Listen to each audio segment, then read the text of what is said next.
la primera reducción. Entonces se generaba un alcohol. El alcohol se deshidrata y se genera un alqueno.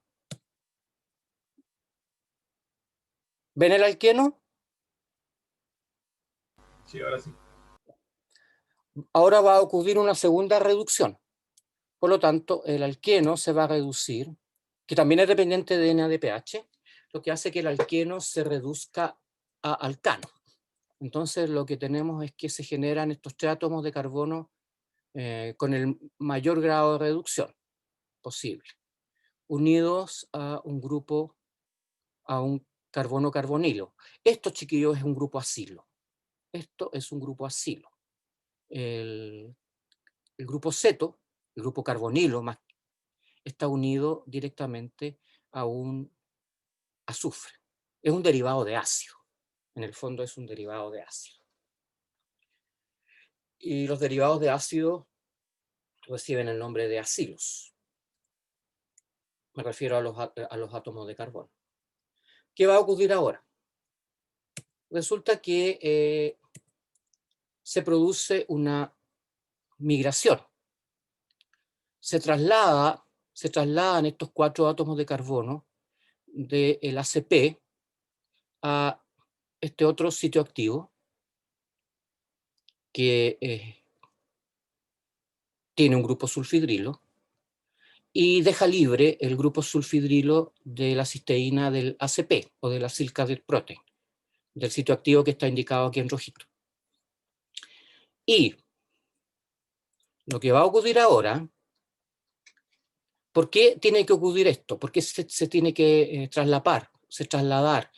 Porque tiene que dejar libre el grupo sulfidrilo de la cisteína que se encuentra en el ACP, en el sitio activo de la ACP. ¿Por qué?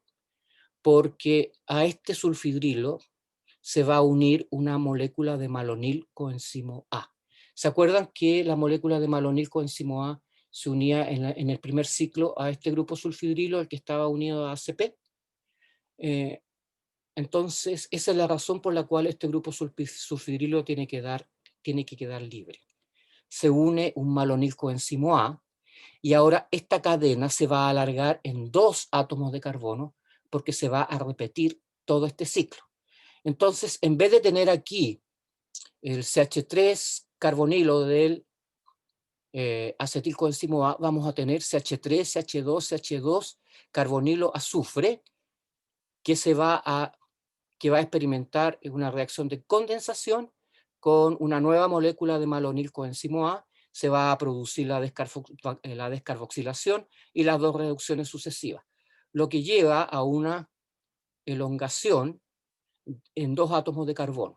Y esto se va a repetir cada ciclo, cada ciclo, se van a agregar 2 átomos de carbono, porque en cada ciclo hay, cuando se produce la condensación, hay primero que nada una descarboxilación. Entonces, así se van sintetizando los ácidos grasos, se va alargando la cadena. Cuando llegamos a 16 átomos de carbono, la sintasa reconoce el largo de la cadena y lo libera al medio, produciendo un ácido graso de 16 átomos de carbono unido a coenzimo A.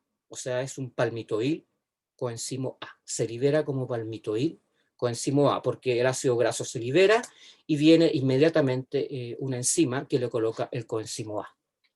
Y así sintetizamos palmitato, que tiene 16 átomos de carbono. ¿Alguna pregunta con respecto a esto? ¿Algo que no se haya entendido? Yo sé que es complicado, lo van a tener que mirar, pero después de un tiempo uno se acostumbra. Pregunta nuevamente. ¿Alguna complicación con respecto a esto? ¿Cuál era el producto que se liberaba? Se genera un ácido carboxílico de 16 átomos de carbono que se tioesterifica con coenzimo A para formar palmitoil coenzimo A. ¿Ya? Ok. El palmitato tiene 16 átomos de carbono. Eso se libera. Ya. Vamos a la regulación de la acetil-CoA carboxilasa. Primero que nada, la acetil-CoA carboxilasa, que es la enzima marcapaso, no la sintasa, tiene regulación alostérica. Es estimulada por citrato. Eso tiene sentido. Hay citrato en el citoplasma, el citrato estimula a la enzima que condensa el acetilcoenzimo A con el bicarbonato para generar malonilcoenzimo A. El palmitoilcoenzimo A, que es el producto final de la síntesis, actúa como inhibidor alostérico de la enzima. Esto en cuanto a la regulación alostérica de esta enzima a nivel hepático, probablemente a nivel de los otros tejidos también está dada, ocurre. La otra regulación importante, y esta tiene dependencia de hormona, es la fosforilación de fosforilación. La insulina induce la defosforilación y la activación de la enzima. El glucagón induce la fosforilación y la inhibición de la enzima. Entonces tenemos dos formas, la forma defosforilada, que es activa, y la forma fosforilada, que es poco activa. Ambas dependen de reacciones de, obviamente, fosforilación, desfosforilación. Y repito, la insulina media, la insulina, nosotros en general, y esto pensando en las pruebas escritas, no digan la insulina produce la defosforilación. La insulina induce la defosforilación, porque la insulina no fosforila, perdón, no desfosforila directamente, lo hace a nivel de la activación de proteínas fosfatasas. La insulina activa proteínas fosfatasas y son proteínas fosfatasas las que desfosforilan la forma fosforilada. El glucagón lo mismo. El glucagón media la activación de la pKa y de otras quinasas, las que fosforilan a la acetilcoenzimo A carboxilasa y la pasa a una forma poco activa. Esta regulación hormonal opera a nivel hepático. Esta regulación hormonal opera a nivel hepático. Aquí está esto resumido. Tenemos la acetilcoenzimo A carboxilasa acá. Tenemos el malonilcoenzimo A. El producto final, el palmitoilcoenzimo A.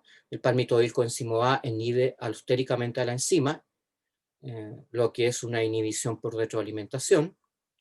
El citrato, que es entre comillas, el producto inicial de esta vía de síntesis, activa a la acetilcoenzimo A carboxilasa.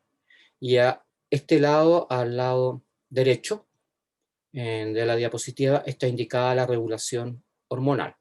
La insulina gatilla activación por defosforilación, y el glucagón y otras enzimas que activan proteína quinasa A, por ejemplo la adrenalina o epinefrina, median la inhibición de la enzima porque gatillan su fosforilación a través de la activación de pKa y otras quinasas. ¿Alguna pregunta con respecto a esto? Chiquillos.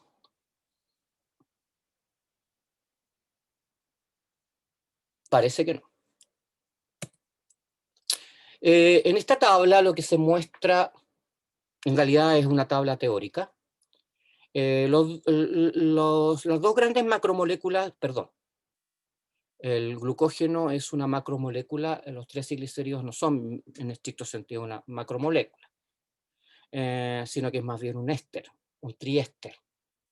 El glucógeno constituye una de las formas de reserva que tiene el hígado y también el músculo esquelético. El glucógeno, ustedes ya saben, alcanza para 10 a 12 horas. Este dato puede ser variable. Hay gente que dice que uno podría llegar hasta las 18 horas. En realidad, en promedio, para este curso, nosotros vamos a considerar que el glucógeno subsiste de 10 a 12 horas, por lo menos a nivel hepático y también en el tejido muscular. Lo que hace es que después de las 12 horas, el glucógeno está significativamente disminuido y ya no aporta glucosa al plasma. ¿De Profe, acuerdo? ¿Sí? esa, como estas tablas están hechas en individuos en reposo. Sí, Vaya. sí, no hay ejercicio acá, mediado. Sí, porque el glucógeno muscular se libera fundamentalmente en ejercicio. Está más bien referida a el...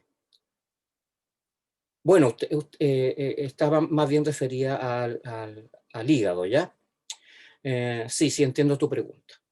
El tejido adiposo, que tiene como grasa de reserva a los triacilglicéridos o triacilgliceroles, en